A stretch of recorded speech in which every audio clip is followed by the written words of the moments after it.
Good morning. Good morning. Good morning from Montana at the end of December, in the middle of the winter solstice up here in the Northern Hemisphere. I'm glad you're here. Thank you for being here. So, we have a lot to talk about today. We're going to call this assessing the solar flares, right? In all of the energies. And I'm really excited about this topic. As a matter of fact, it came to me on Tuesday. And so I've been gathering and getting ready to bring this to you. So first I'm going to start with an update on the solar flares because as we know, we're in this cycle and we haven't peaked yet.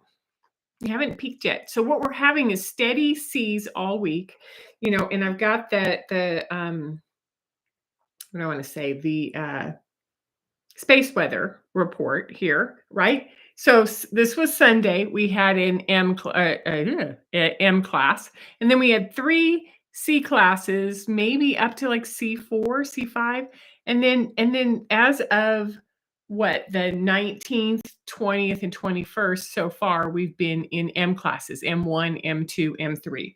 So to translate that, it means that we have this continuous tapping, tap, tap, tap, going on, right? That has been prevalent for the last 12 to 18 months, is having C classes sort of tapping us, letting us know that there's something really trying to get our attention. And then these M classes, which are those tower moments, right?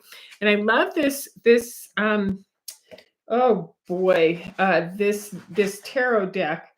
And I'm looking for the name of it because I got it right on top of my head. It's the Rohrig, Rohrig. What I like about this is the sun has got all of this energy around it, and it's sending these little particles. And there's this person way up here on this hill, and then there's all this written documentation. And I think it's really interesting to look at what this visualization is about the solar flares and what we're going to talk about today as far as assessing. Okay, so put that one down, and then we're going to keep moving through this one, right?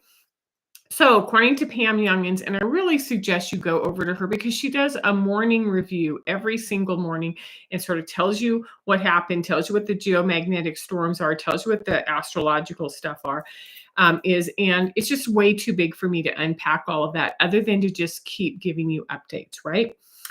So we have 11 sunspots that are coming up. And so my guess is that it's going to get a little bit more intense between now and the end of the year as these sunspots start amping up into higher M's and maybe an X class.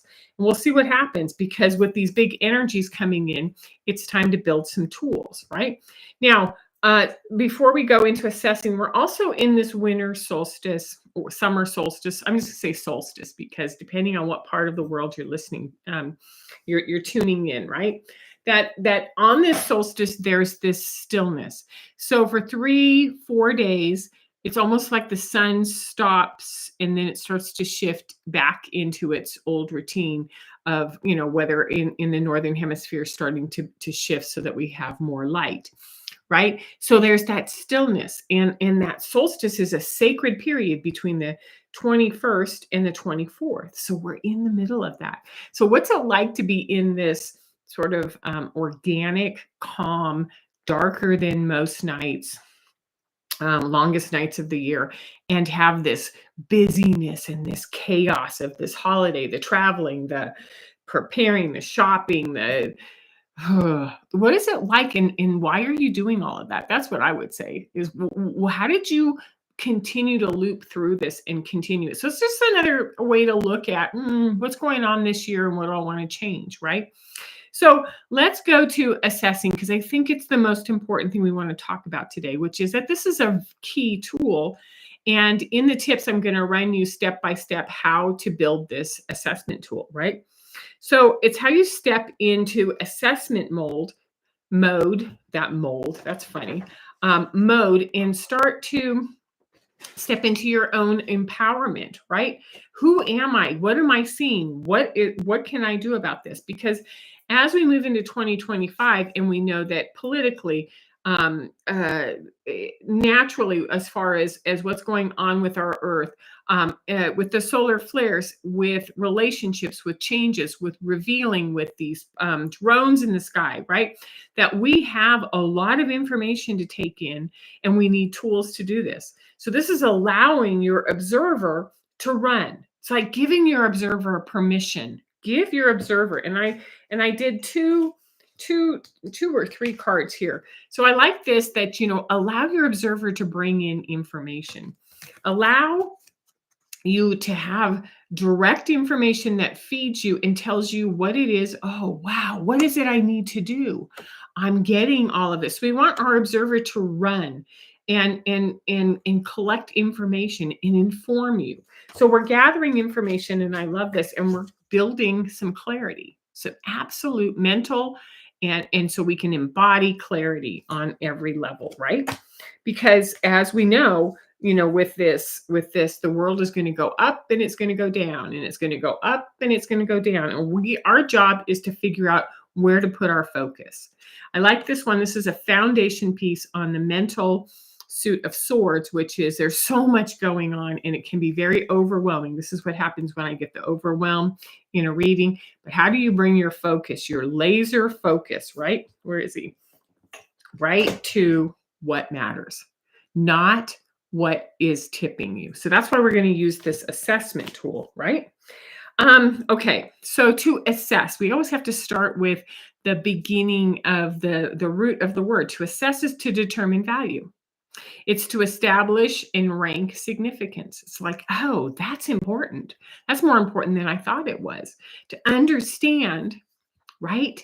The impact or the extent of, oh, so this isn't just a drone. This is something that's taking us into new information. As an example, it's how we evaluate the importance of and decide.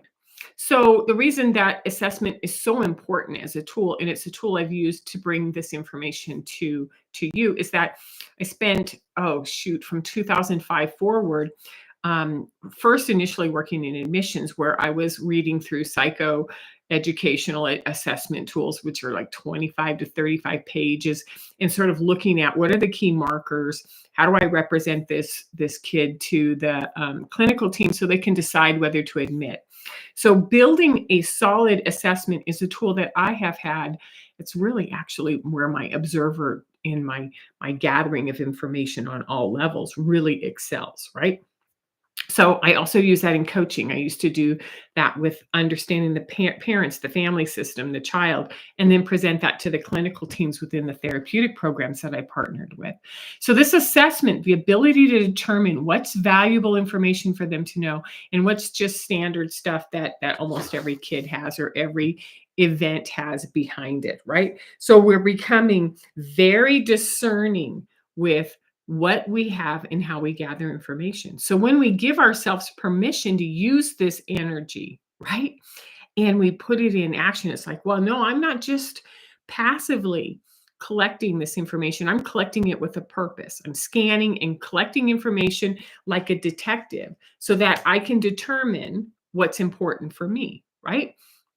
And then you spread it all out in front of you. And I have an example here of how I do things throughout the week. I just do a mind map. I just start gathering, oh, that's important. Oh, that's important. Oh, that's important. And to anybody looking at it, it might look like, I'm crazy or I'm just doodling. Sometimes I'm drawing pictures, but what I'm doing is I'm collecting the information and I'm spreading it out in front of me. And then I'm trusting myself to determine what's normal or what's unusual or what matters to me, right? And then I'm identifying what is it I'm actually seeing, feeling, noticing, intuiting. Oh man, I've got buzzing in my ears. I have these palpitations at certain times when I'm on a topic, right? So then I'm sort of partnering with the internal with what my observer is bringing forward, right? So it's a partnership and it's working with our intuition. So the most important part as a tarot reader, as a tarot teacher, as an intuitive, is that I trust the information that comes in. I don't look at it and go, are you sure? Right? You sort of sit back. I sit back and I go, oh, I know exactly what that is. So I trust the information.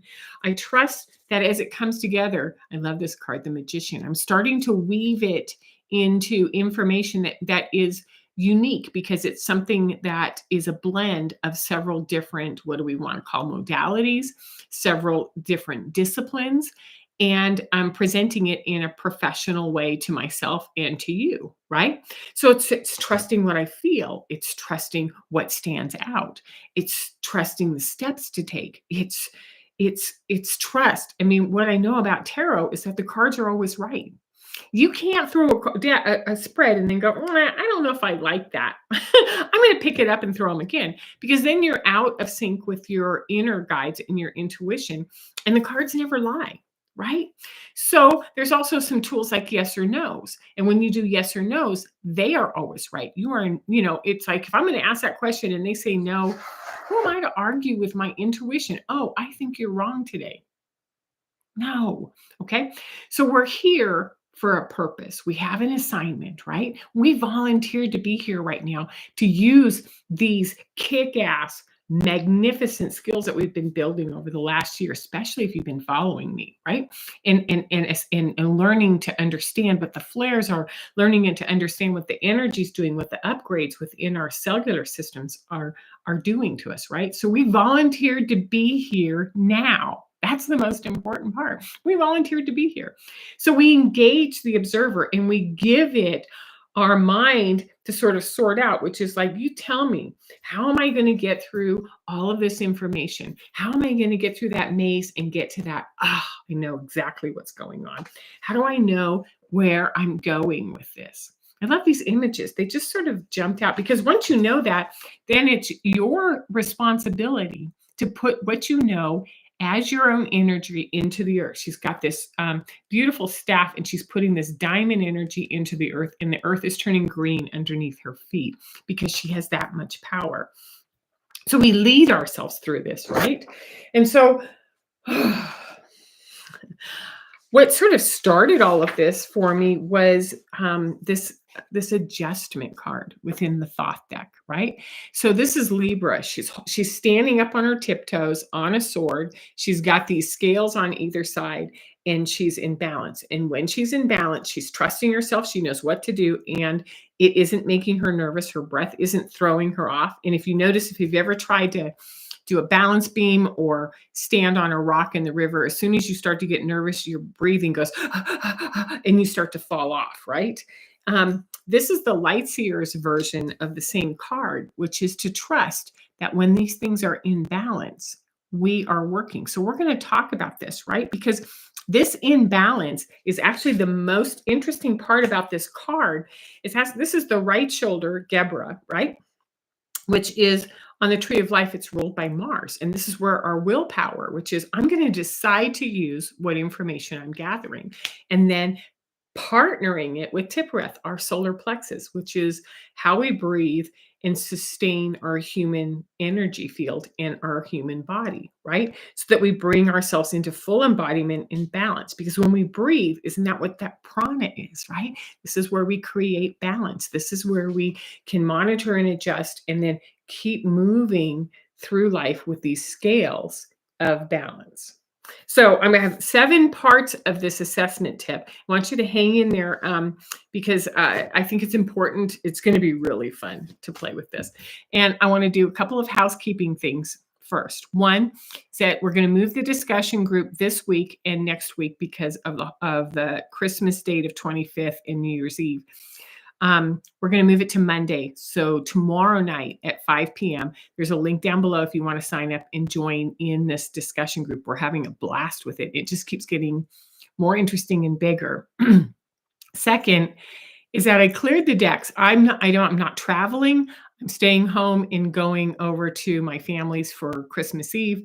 And I have a tremendous amount of time that I've pushed aside to say, hey, if tarot cards at the end of 2024 can offer you any kind of skill set, any kind of leadership tools that we want to take with us into 2025, there's a link below for how to book a tarot reading with me. And I think now's the time. If you're around, if you've got some energy and you want to sort of harness it and go forward. Okay. So let's go now forward into the assessment practice step by step. So you might want to, just listen to this the first time and then go back and re-listen to it and write it down and turn it into your own list. Okay. So number one is that you want to deepen your breath and you want to open your observer, right? You want this observer to be wide open. Okay.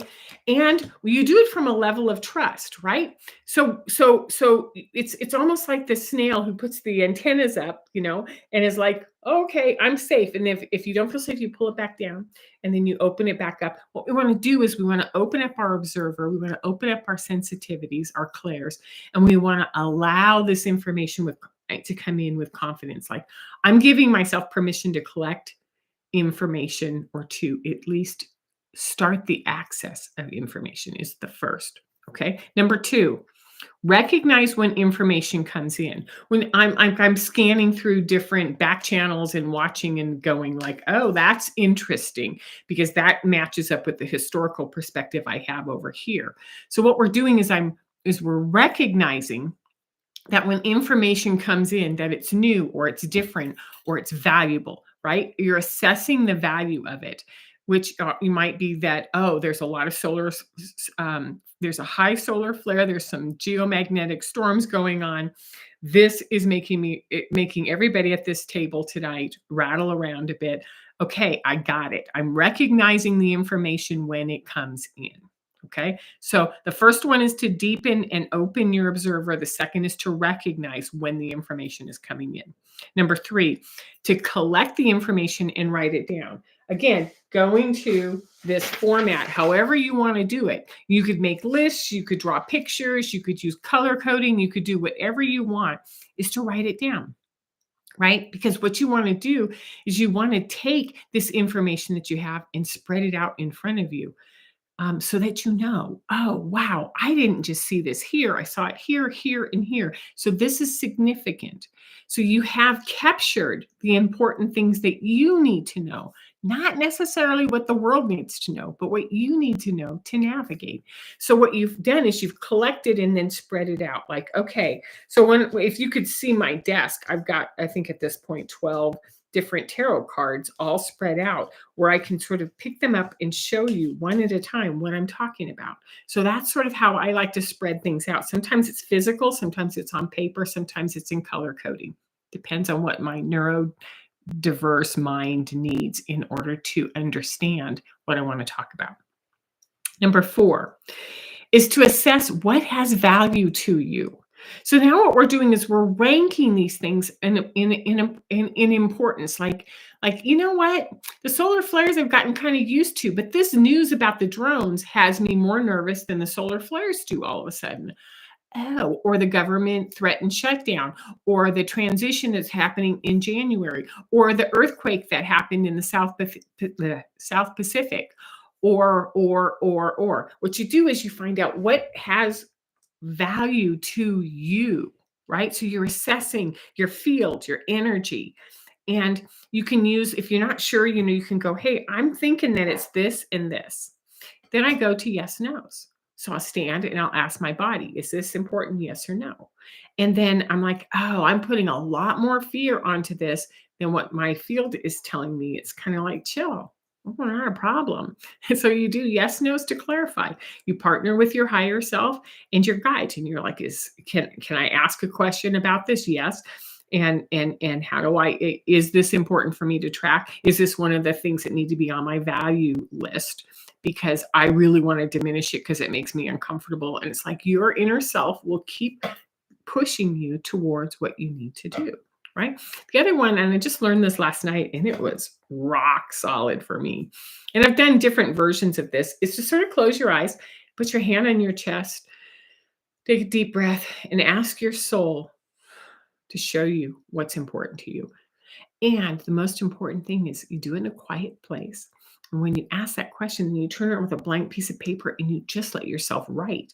I was so surprised at how everything synced up with what I already knew last night about what to talk about today, right? So that's another tool, because what you want to do is you want to go through this collection and you want to find out, am I spending too much time on that, or is this more important, right?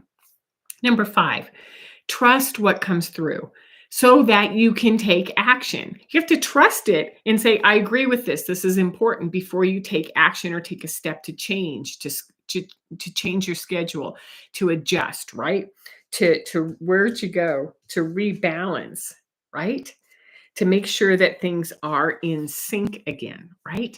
And to renegotiate, to adapt, to address this with your partner or your kids or your family and advocate for yourself in your field.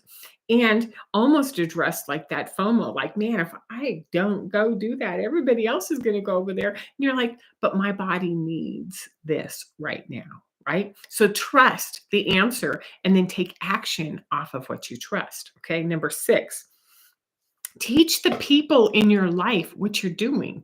If you have kids, teach them how to go in and take what they observe and gather it in and sort through it. Teach them what you're doing so that they can watch you scan, bring in information, spread it out, navigate, and decide and assess what is important, because this is the most common tool we're going to need going forward. And the most important thing our preschoolers need, our elementary age kids, our high schoolers, our college kids, our grown kids. These are the tools that we do and we show them and we model to normalize, right? I'm doing an inner check-in and I'm getting clarity as to what it is I need to do right now, right? And then the last one, number 7, is to have compassion, because you're awake and you're navigating, right? You're in it and you're paying attention and you're assessing and bringing things in and taking action. And the other parts of the world may be in resistance. They may be in anger and denial. They may be asleep, and you are wide awake navigating. So just, give yourself that big hug, give yourself that compassion. Like, it's hard to be awake when everyone else is asleep, right? So that said, as we go into this next week, keep your balance, right? Keep your balance, keep your joy. Know that things are going to go up and down, and by all means, just own that high priestess within yourself, high priest, and whoever it is that who's watching, and have a great holiday and avoid the chaos if you can. And I will see you either tomorrow night on discussion, through a tarot reading if you book it with me, or next week. You take care. Bye-bye.